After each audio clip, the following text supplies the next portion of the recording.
has intimated, and of course it's going to be a very busy day for FCPA. Cabinet Secretary John Mbadi, that's the Cabinet Secretary for Treasury, to give us a 4.2 trillion budget that is said to be the most expensive budget ever read. But is it going to be a good one for the Mwananchi? What are some of the dots to be joined in that budget moving forward until 2026? Who are the gainers? Who are the losers? What are some of the figures that will remain constant? And what are some of the common denominators as far as that budget is concerned? I'll take a look at that and we'll have an in-depth discussion. And later on, of course, our colleagues will be talking to us from different places across the country and even around the CBD to give us an insight on what Mwananchi is feeling and expecting about this budget. Dr. John Mukundi, who is an economist, he's not new to Jerusalem, he's been here before. Dr. Good morning. Good morning. Good morning, Victor. Karibu sana, good to see you. Good to see you too. You look so energetic. Give us a secret. The joy of the Lord is my strength. I knew that. I knew that was going to be the one. But yes, the joy of the Lord is a strength. Yeah. Karibu sana to the program. Thank you so much. A lot is happening across the country, Daktari. And being a Kenyan, and of course, we've been taking a look at basically what's been happening across. I really want us to take a look at what's happening on the local dailies, the way we do it normally. Yes. Let's take a look at what we have on the local dailies, starting from the first paper, that is the Daily Nation. What do you have on the front page of the Daily Nation? Lagat under siege. That is what I have on the front page of the Daily Nation. Yeah, there you have it. Lagat under siege is, of course, his name has been mentioned for the last couple of days. I'm so sure very few people knew the DIG, Lagat, very few people. But for the past couple of days, 3 or 4 days now, he is a household name. Why is he under siege? The story says that Interior Cabinet Secretary Kipchumba Murkomen and security chiefs spent 7 hours at the Senate being quizzed over the murder of Albert Ojwang while in police custody. As the storm now rages, Deputy Inspector General of Police Eliud Agat, whose complaint triggered the arrest of the slain teacher, faced the wrath of senators and opposition leaders and civil society activists who are now demanding that he should step aside to allow for a transparent probe. They argue that he cannot be part of the investigating team while he's still in office. That is what I have here on the front page of the Daily Nation. And of course, there are a number of excerpts which were given by different leaders. And there is this case where the IPOA said that actually even senators also shocked by revelations that CCTV footage at the Central Police Station has been tampered with. That is what was also said by the IPOA Vice Chair yesterday in the Senate during that Senate sitting. Still on the front page, Ruto Raila first budget. Ruto Raila first budget is the finance bill where the Cabinet Secretary, Treasury Cabinet Secretary John Mbadi will present his maiden expenditure estimates for the broad-based government 2025-2026. We'll take a look at some of the winners and some of the losers and what we need to know. The question I asked Regina earlier on was, what about Wanjiku? I'm concerned about Mukate. Daktari, I'm concerned about Beya Mkate.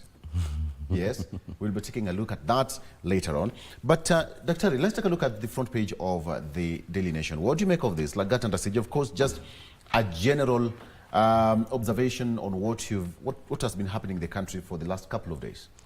Yeah, thank you so much. What I would say is that this case is no longer a secret in this particular nation, and what has happened is that we have somebody who has been suspected even by the general public because of certain conduct or the way he conducted himself, and therefore I would want to just say that it wouldn't be prudent enough for that particular person to just allow we know the law takes innocence until proven guilty.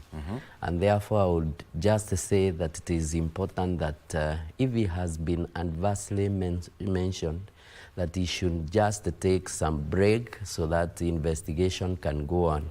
If you realize that this is a very senior officer in the government, especially in the National Police Service, and because he's a very senior officer, what then happens is that he can have some influence when the case is being investigated, and therefore I just believe that if he is an honorable member, then what he should actually do is just it has always been a call anytime there is a problem, but ideally when you look at it, you know, there's that presumption of innocence until you are proved guilty. Yes. So there are so many theories that has been looked at, and probably even before he resigns, even you now as a Kenyan, you would demand for that. But generally what is happening is the case of the extrajudicial police killings that we've witnessed in the country. Yes. I was looking at a paper here, and some of the human rights activists have given a staggering figure: 49 killed by police since January, according to civil society. That is 49. That number is huge. Dr. Yeah, it is a very huge number, considering that Kenya has been democratic, and we have fought for that democracy for quite a long time, and human rights are part and parcel of us, and therefore I totally think that killing such a number at such a time as now, I believe it is not a very good thing, especially for this particular nation. It is tainting the government negatively. And it is the high time also the president takes initiative and demands that such kind of things should actually stop. Because what is all indicators are showing, like this Ojwang, all indicators are showing that it has been in police, when he was in police hands. That is when it took place. And therefore, I think it is the high time the government decides to solve this thing once and for all. Because I have heard in the news that the president has said whether he is a criminal in uniform or a criminal who must be dealt with. He must be dealt with. I think decisively he should do that, and he should go to the core of this particular matter, so that at least we do not have such things recurring again in the Republic of Kenya. But I also believe the reason why they come back, if you ever find a problem recurring back, it simply means that problem has never been solved. If you realize that you are hungry and you stay a little bit, you feel the pangs of hunger again, it means you haven't eaten. And therefore, what really happens is that the moment there is those extrajudicial killings, and they are happening over and over again, it simply means that there is nothing that is being done. There is no permanent solution that has been sought by authorities. What would be a conclusion, based on what Albert Ojwang went through, that the extrajudicial killings is now a reality? Whatever happened, this has just opened that lid, you know, openly now for everybody to smell the rot inside that container, that whatever happened to Albert Ojwang is just but a representation, probably, of what perhaps happened in the past. Yeah, I just think that this has been ongoing. It's only that this case has gone the way it could be. It was never expected to happen.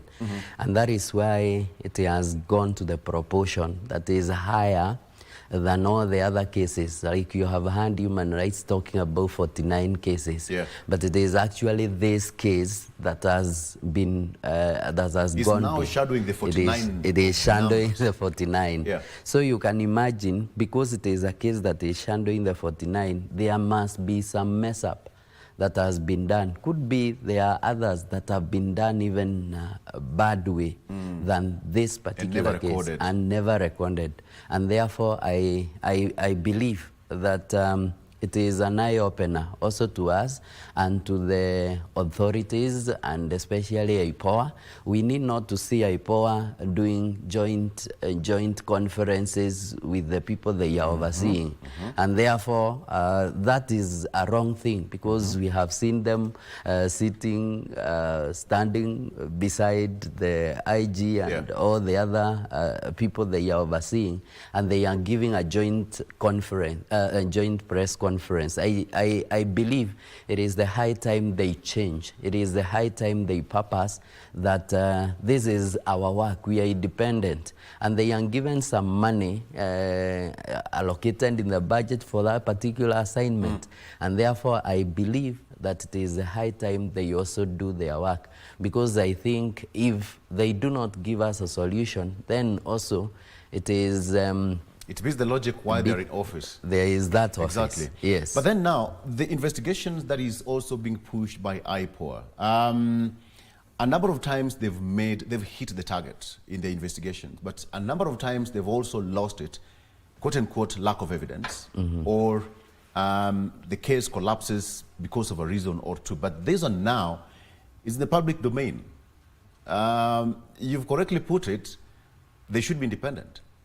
They should be independent, and I believe that, you know, such a case which has attracted a lot of public interest, I think they should be a little bit keen with it, because we do not want, we have already seen some protest and some people actually demanding for that justice. That means it's a hidden thing, and therefore any action that has not been done, or any action that is done wrongly, may also breach public peace, which I believe should not, we should not be chancing with people's lives. Okay. Yeah. Dr. Let's put aside the Daily Nation and let's come to what's on the front page of the Standard. The outlook is dark page. That is the front page of the Standard newspaper. And what's on the front page? Can you read that, Dr. Killer squad boss. Killer squad boss. It's question mark. And the gentleman on the front page is DIG Eliud Lagat. That's on the front page of the Standard newspaper. Beg your pardon. The entire page is in black. When I had a guest here yesterday, Professor Gora said that the dark page signifies or symbolizes the bleeding and the dark nation that is now under some darkness because of what is happening. The Standard says that is Deputy Inspector General of Police Eliud Lagat the man pulling the strings behind a shadowy police hit squad? With influencer Albert Ojwang dead in police custody and 2 more bodies found in, mutilated in Elgeyo Marakwet, outrage is now boiling over. From parliament to protest lines calls are actually mounting for Lagat to resign and face justice. As the DIG's grip the Titans, a nation demands to know, 1, is Kenya's second-in-command officer of the godfather of extrajudicial terror? That is on the front page of the Standard newspaper. And this story is completely detailed out on page 4, 5, 6, and 7. You can take a look at that for yourself. Do you really need to talk about this? On the front page of the Star, Daktari. So this is according to the Star newspaper. Ojwang tortured into coma in Karura. That is what's on the front page of the Star newspaper. Ojwang tortured into coma in Karura Forest.